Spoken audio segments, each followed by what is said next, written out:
Yeah, welcome back. So now we're gonna switch topics to another tournament, one that kicks off this weekend. We got Euros 2020, Heck yeah. 2021. Now that and I mean, this is another tournament that got pushed back a year because of COVID. A new formation this year where there's not a host country. Instead, they're doing multiple host countries, different Right. groups, all hosting a different one. It kicks off with Italy against Turkey. Alex, I mean, you looking over the whole tournament, looking at the groups. Who do you like? Who you don't like? What are your thoughts before we start I'm, this I'm, I'm one of those. Euros? Which is, I'm definitely gonna be one of those guys that goes with the. I'm gonna go with. I like the Grupo F is the one that is kind of like brings obviously attention to me. With Germany, France, Hungary, and Portugal. I definitely see the four teams right there in Grupo F. I think to me that's Grupo de Muerte, unless there's another group of death. I don't know the other one would be, but I definitely see some close games there because there's three good ones. So you're gonna, I mean, three really historical teams. So I don't know. That's the group that I'm looking at. That's the group that I'm probably going to keep my eye on. I know you're going to keep your eye on Belgium for alternative reasons, but I'm definitely going to keep my eyes on Group F. I'm definitely going to be watching what France is going to do, what they're going to bring, because of who they are, because of their, the champion right now, obviously the world champion, and they're going to have, some of the top players with them. So definitely that group, and I always like watching España anyway. So, a little bit of Group E, but some other groups don't really bring my eyes to them. I don't really want to see a Ukraine, North Macedonia game. I don't really want to see some games like that. So I'll try to catch up with them, but definitely I think Group F is the one to keep my eye on. Group F for sure. yeah, no doubt. I mean, you got the defending European champions, you got the defending World Cup champions, and you got Right. the last and then you got the 2016 World Cup champions. So Right. every team's going to be tasty, and then you got a team in Hungary who are going to look to get a result.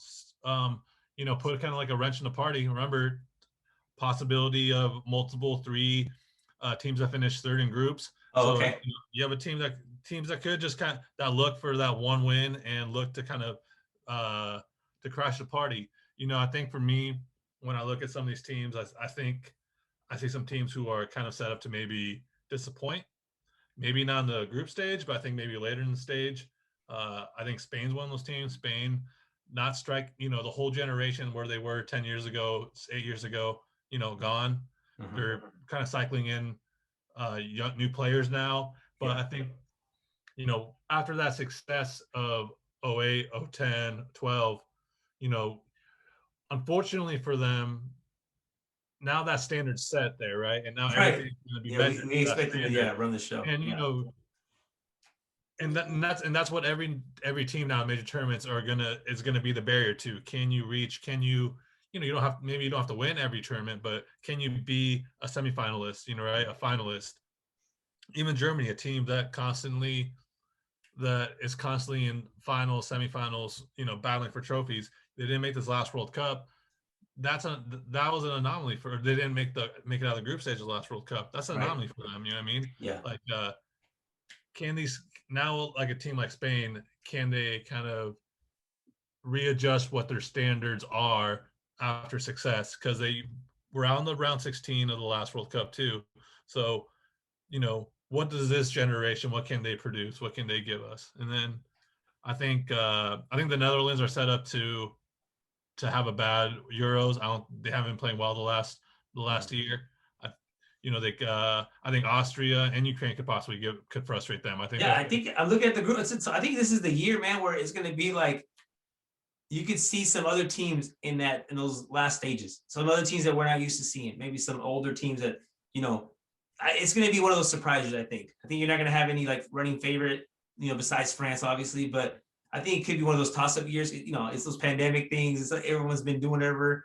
these teams are tired. These players are Teams are tired. tired. Guys that played on top teams they just finished. If they played in They played Europa a League, lot of soccer. they played a They lot of played soccer. So I feel a like lot of soccer. these small countries have a chance to bite right Yeah. now. So And you just need kind of one bad result or a couple of bad group games or a team to surprise you, and now you have a team that you kind of wouldn't expect to be a third place team or something, right, like a Netherlands, and now they're locked up in the later stages, like Wales, you know what I much mean? sooner than I you don't know. expect. You know what I mean? And we saw that in the last Euros. We saw it with Wales making a run. You saw it with North Ireland. You saw it with his teams. Portugal didn't win. Iceland. Iceland. Portugal didn't win a group game in the last Euros, and they ended up winning the tournament. You know what? Yeah, I think they France should only have won that. I think they only won one but... game in regulation in the 90 minutes last Euros, and they ended up champions. So, that those third place pots really make it interesting. And this is they're definitely tired, man. This is one of those like everyone's kind of tired, and you're going to see some injuries. You don't want to wish on it, but people are going to be they're going to be either out of shape because they haven't played for a while, or they've overplayed. I honestly see that. It's going to be it's not going to be the best. They're not in the best shape for sure, just because it's been a hard year, man. They're trying to catch up from last year. So yeah. I think it's almost like these tournaments just got to get out the way so they could reset, because these guys are going to be tired. They got World Cup qualifiers, all kinds of things coming up too.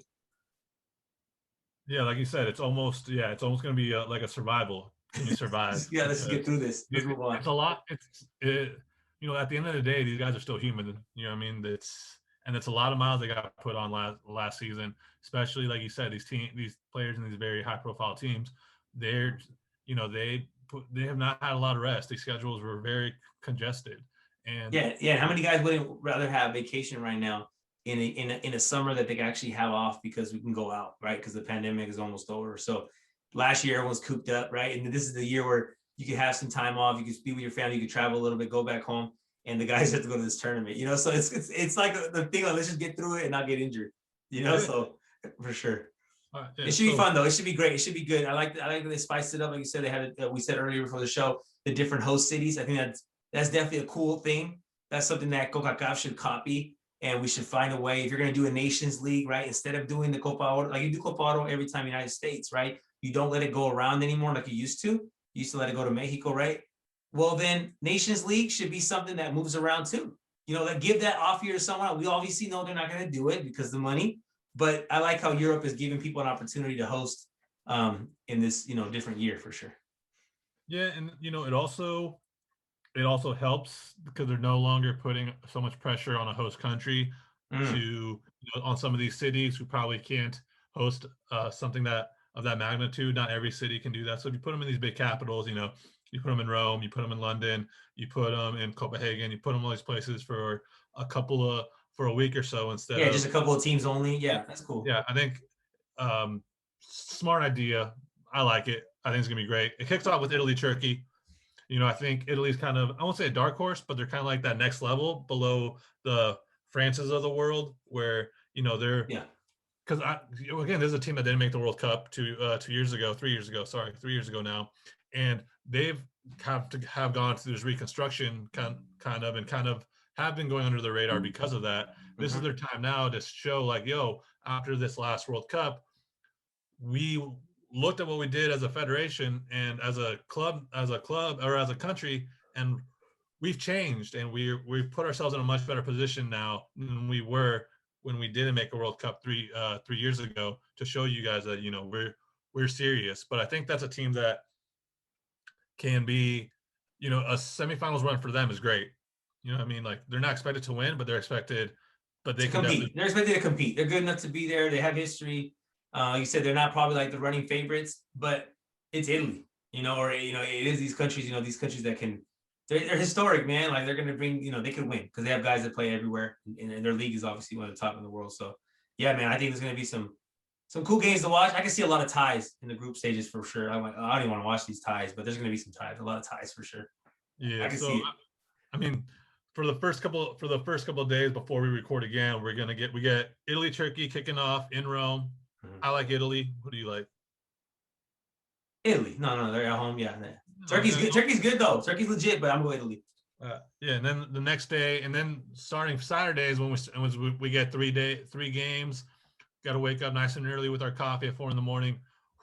You get Wales, Switzerland. Wales with Bale. Yeah, Switzerland, who's a more complete, I think, an overall better rounded team. Yeah. But Wales is good though. Wales is gonna be cool. I think Wales is gonna be all right. I mean, they had a good run last Euros, so they're not just gonna be happy to be there. I think they're gonna want to do well and show out what they did 4 years ago in Euros wasn't just a mistake. That's gonna be a good game. It's gonna be even. I think it's an even game for sure. Yeah, I think that's one of those games that I think maybe has Tyrion on it. Yeah. Yeah. And then Saturday you got Group B starting off again. You got Denmark, you got Finland. Finland, kind of one of those teams, surprise teams that make it. You get Denmark, who came off a really good quarterfinals, round 16 appearance in the World Cup, losing to Croatia PKs. They're hosting these games. You got them. I like Denmark. I like Denmark too. You give me Denmark. I think Denmark can compete with a lot of countries. They're not the big flashy team, but they can compete with a lot of teams. So I got Denmark for sure. And then the other team in Group B is interesting with Belgium, as you mentioned. That's my team for the Euros for personal reasons. You got Belgium who plays Russia in Russia and St. Petersburg, and then the next group game they got to fly to Denmark and they play Denmark and Copenhagen. So it's interesting where they are probably the best team out of that group, but they have to play two. They have to play two away games. Yeah, and Russia is Russia. I mean, I think historically, obviously, we haven't seen nothing from them. They kind of like do whatever against small teams, but Russia at home, their league is strong. It's strong enough. Quarterfinals in the last World Cup when they hosted. Yeah. So I would definitely say Belgium has a really tough. They need to get points in Russia for sure, because when they get to Denmark, if they don't have points and they get to Denmark, Denmark's gonna be fighting for their life too. So that could be the end right there. It literally could be the end of the tournament if they don't get points for both of them. I think they need to get points against Russia. I really think they do. I think France are probably the favorites, and most talented team, but I think Belgium is like that second level.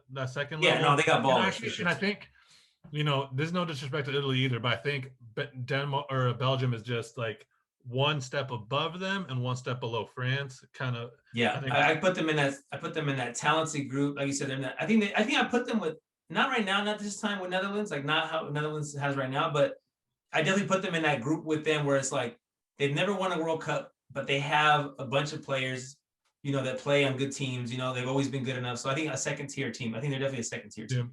Yeah. And this is really one of this one and maybe the World Cup in a year and a half is kind of the real last chance maybe of right. We've been hearing about the golden generation for like 8 years now. So we're waiting for it. For them to really, they made a semifinals in the last World Cup, and now, can they grow off of that? Can they build off of that? I think Contao's came off a really good year with Real Madrid. When you have a goalkeeper playing really well, you can go far in that. You have these guys, you have this core group. Can this be the tournament where they can make a finals, take a step closer? Right. It's because you don't realize until it's gone how quickly these windows are gone. Until you think you're in there, and then next thing you know, if a good example of this is Croatia and England lock up in Group D. You get a rematch of the semifinals from 3 years ago. You see where these two teams are. England, I think, is better than they were 3 years ago. Yeah, England's on the rise. I think Croatia's on the downfall. Exactly. And that's neither good nor bad, but it's more just like a fact of like, if you don't capitalize when you have this crop of talent, right, it could be gone in a second. And now you're going to see, now England's going to catch Croatia on their downfall. They still have talent, they still have the players, but it just takes those little couple of years for it just not to be the same. Yeah, this definitely could be like the last run for that Croatian group. It could be the last run for that Belgian group, I think, like the ones that we're talking about that are like that group. And I think, like you said, England's definitely has been floating, and definitely making that rise. I think it's their time, to be honest. I think we're not talking about them enough. I think they're going to definitely be in the Final Four for sure. Yeah, I think England is talent-wise is definitely with that Belgium group that we talk about. Mm-hmm. In that Belgian level, I think Belgium has more experience. I think but the England team on paper is one of those teams where it's stacked. And they're young, and shout out to Southgate for making it a young team and kind of giving the teams their fans what they want, where they're like, what, we are going to go with this really youthful group and go in all in on this, where I think you can actually convince yourself that they are finalist potential, where making a finals can be an expectation for them. I think they're one of those handful teams, along with Belgium, along with France, that I do expect them to make a finals, where a final semifinals is at the very least what they should do. Yeah, no, I think we definitely expect them. But on paper, like you said, the league. But then again, it could come back to those guys that we are expecting England to bring. Are guys that can be really tired. You know, EPL is demanding. The leagues they play in are very demanding. They played very long, so we'll see. But I can definitely see England making that run. They're at home too, right? You said they're in London too, so Yep. they're going to make a run for sure. And the finals and semifinals are going to be in London, so they're in the semifinal. I think it's going to be good for the world to see England. You know, once they get if they make it into that, if they get to that semifinal stage, that's their home games from there for them because the Wembley's hosting the last two, so it's all in their hands there. And then we talked a little bit about Group F, but Group F, you know, you got a team like Portugal, who is, you know, it's crazy how Ronaldo is still their figurehead, but now everybody else is so much better around him. I think he definitely has a better supporting cast. This team is so much more talented than when they won it 4 years ago. I agree. You can just go. You got Ruben and you got Ruben Diaz in the back. You got you got Felix in the middle. You got Sancho. Sancho's name. I'm sorry. No, I'm tripping. Yeah. You got Sancho, but you got so much talent. Mm-hmm. And I mean, this team's loaded. You got Germany, who's looking to bounce back on after a disappointing World Cup, right. And you know, those two are also teams that the talent that Portugal has, they should also be saying, you know, we are finals quality, we are semifinals quality. And I think the one thing that brings them over the top is that you take Ronaldo out of the team, you're like, okay, that's a dope team. And so with that veteran right there, are you kidding me? So they definitely, it does become a close game. You know, they have that guy. You know, Pepe is he's reemerged with his time in Porto too. I was gonna say the Porto team definitely has that. They have that guys from those teams. You know, Porto has that. They made that run. The Portuguese league is doing a lot better right now. It's kind of hot, so I think you're definitely going to see a strong Portugal team. Yeah, this is like Pepe 2.0, like the older new version of him. No, he got younger, man. He got younger. Yeah, you put him next to Diaz, and you got that brute, and you got that kind of the way Barcelona was with the Puyol and Marquez, where you got the brute, and you got Canelo on one side as well. Moutinho, this team is Ruben Neves. This team is absolutely stacked with talent. Sanchez coming off a league title with Lille. I mean, I think we'd be shocked if they don't get to, like you said, 4 or at least final 8, final 4 for sure. You know, Bruno Fernandes, Jota Silva. This team. Yeah. I mean, this team is up. This team is also up there with them, and that kind of. Don't forget, like you said, they have Cristiano on top of that. So on top of that, they still have a guy. You still have Cristiano Ronaldo, right? You still have him that could, you know, any set piece is going to be a disaster. Yeah, he can still win you the game. And and then this leads us to the last team in that group. Kind of the last team we'll touch on here is Germany. Again, the team failed to get out of group in the World Cup. They kind of are now in the, I don't know if the transition, but they're definitely in the middle of like that generation that won the World Cup. This is definitely, I think, you know, you look at Kroos, you look at Hummels, who got brought back. You look at these guys, you look at, you know, even maybe someone like Neuer, who's just reached his 100th cap, but at 35 years old, this could be his last tournament, if not the next World Cup. Now, all these guys, are now making way or in the middle of transitioning for kind of this younger generation, led by Kimmich, Gnabry, this, you know, Son, who didn't even play in the last World Cup. This team has loaded with talent too. And this is a team, you know, just by being Germany, the expectation is finals, semifinals. No, there's definitely a strong, like I said, Germany is Germany, just like Brazil. So Germany, you're going to have to, like I said, you can't beat them. You got to kill them. So I definitely think it doesn't really matter the names they're bringing, because we know how strong the German league is. We know, you know, how strong Bayern Munich has been, right? So a lot of these big names are playing on big teams. So you can see definitely, like you said, there's a transition. Their window did close. They fell in that Spanish trap where it was like they were going off of last World Cup success, and then they went to the World Cup with almost the same team, and then obviously you saw what happened. So I definitely think they're not going to let that happen again. There's probably pressure there. You can definitely tell by the players they brought. It's not, and you know, the guys we're talking about, they're not like young either. You know what I mean? No. Kimmich is 26. Sol's 25. You got Gnabry's 25. You got Sam's 25. These guys are, you know, they're in their prime. They're in their prime for sure. They're in their push.